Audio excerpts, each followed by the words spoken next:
एकदम क्लीन है। ये देखिए, ये एक मुर्गी है, मुर्गी की साइज को देखिए और उसके कलेजे की साइज को देखिए।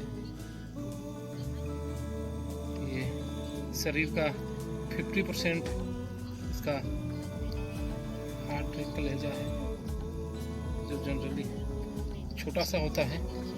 ये अपने आकार से हम लोगों ने आज तक ऐसा नहीं देखा था। हमारे हिसाब से ये 10 गुना ज़्यादा बड़ा होगा। ये देखिए इसकी साइज को, और ये इसके पेट को देखिए। पेट से अंदाज़ा लगा लीजिए कि इसके पेट में एक जो कोने में दिखता है बिल्कुल, और इसका साइज को देखिए।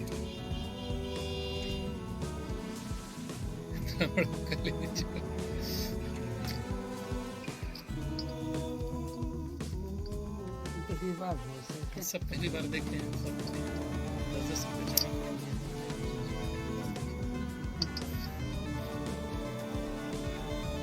इसे कुछ खा के इसे